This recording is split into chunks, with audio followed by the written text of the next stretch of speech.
నా పేరు రామ్ అలియాసేస్. గొర్రె జైలు ఉండడం ఏంది, ఆడికెళ్ళి తప్పించుకోవడం ఏంది, ఇదంతా మీకు వింతగా ఉంది కదా.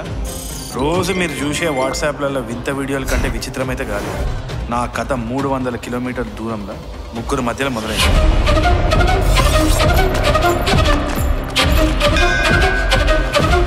మా గుళ్ళో కళ్ళు తాగి మా దగ్గర జట్కా ఇచ్చింది, తిరిగిచ్చే ప్రసక్తే లేదు.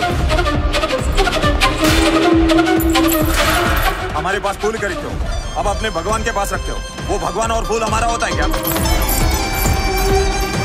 మొన్న మా కోడిపెట్ట మీ ఇంటికి వచ్చి గుడ్డు పెడితే గుడ్డును మింగిర్రు, దాన్ని చంపి మింగిర్రు.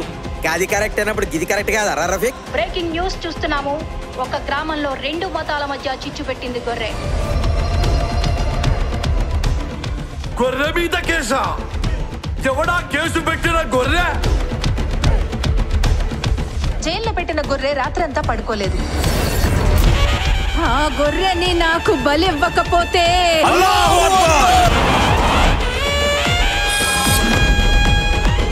మన పాయింట్ ఏంటి ఇప్పుడు? గొర్రె గురించి మాట్లాడే మనిషి పురాణాలు తీసుకొస్తారు మీరు.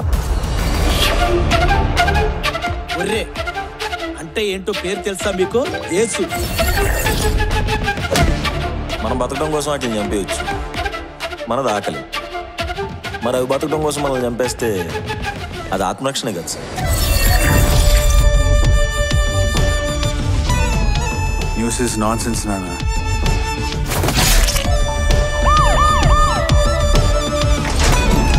కర్రతో అడగండి సార్, కష్టమేంటో అడగండి, చెప్పేస్తా.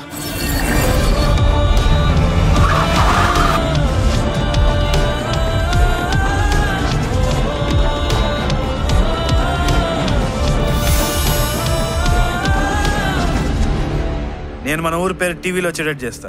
అంటే నువ్వు కూడా యాక్సిడెంట్లో పోతావు బావా?